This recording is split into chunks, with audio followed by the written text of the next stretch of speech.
Good morning, dear students. Today we are going to do question answers of the poem Geography lesson.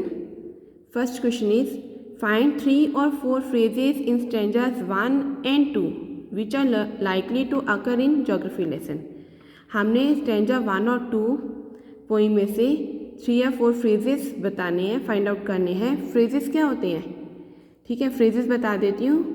A group of words that make sense but not complete sense. वो group of words जो sense तो बनाते हैं लेकिन complete sense नहीं बनाते.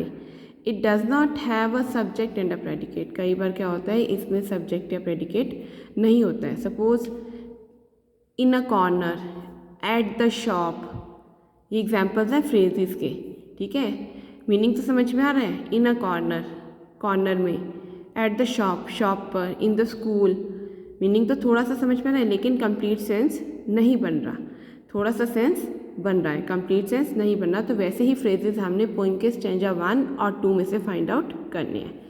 तो phrases हैं, first, scaled 6 inches to the mile. Second, valleys were populated. Third, where the rivers ran. And fourth is land and water attracted man. These are the phrases in stanzas 1 and 2 of the poem. चलिए आगे चलते हैं. Question number 2, seen from the window of an aeroplane the city appears. Aeroplane के window से देखने पर city कैसा नज़र आता है, ये आपके पास ऑप्शंस दे रखी हैं. First, as heard on the ground.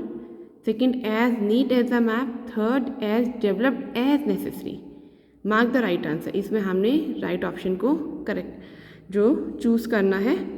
सो जो हमारा करेक्ट ऑप्शन था, हमने पोइम के फर्स्ट स्टैंजा में रीड किया था कि पोइट को समझ में आ गया था कि जैसे जैसे मैन की ज़रूरत थी, मैन की नीड के अकॉर्डिंग जो है सिटी डेवलप होता गया.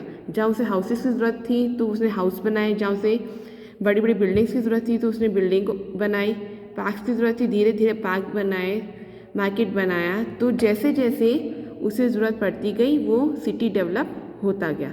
So answer point number 3, as developed as necessary is the right answer. Question number 3, which of the following statements are examples of the logic of geography? Geography का तर्क क्या है? हमने पढ़ा है, पोइम में भी पढ़ा है, हम लोग ज्योग्राफी में भी पढ़ते हैं, अपने सब्जेक्ट ज्योग्राफी में भी पढ़ते हैं कि क्या तर्क है, लॉजिक क्या है ज्योग्राफी का. First, there are cities where there are rivers. Second, cities appear as they are not from 6 miles above the ground.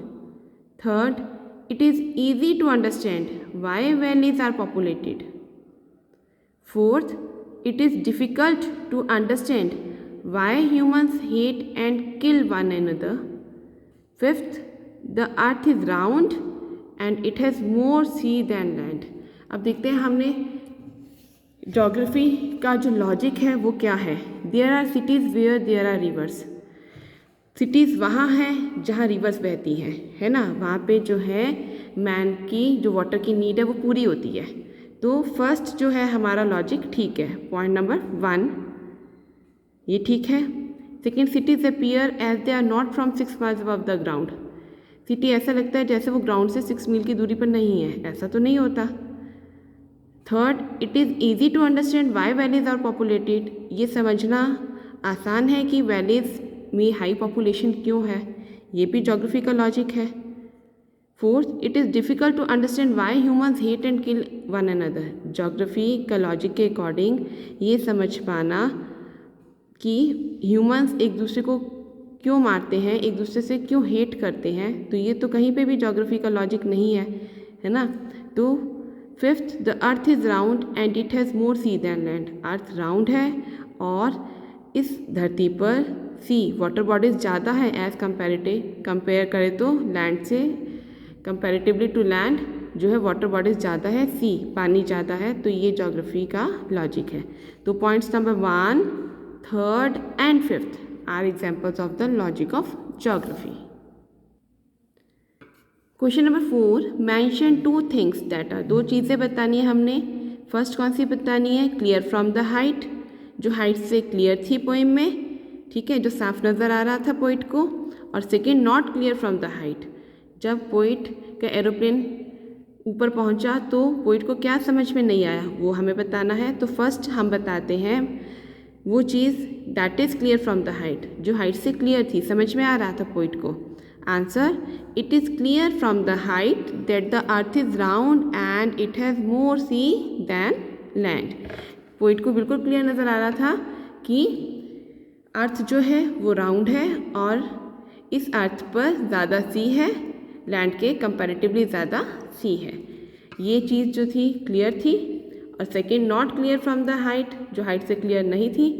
It is not clear from the height, height से क्या क्लियर नहीं हुआ poet को, that why man hate each other and build walls across the city, कि man मनुष्य जो है एक दूसरे से क्यों घृणा करता है, and build walls across the cities, और सिटीज़ में बाउंड्रीज क्यों बनाई गई है।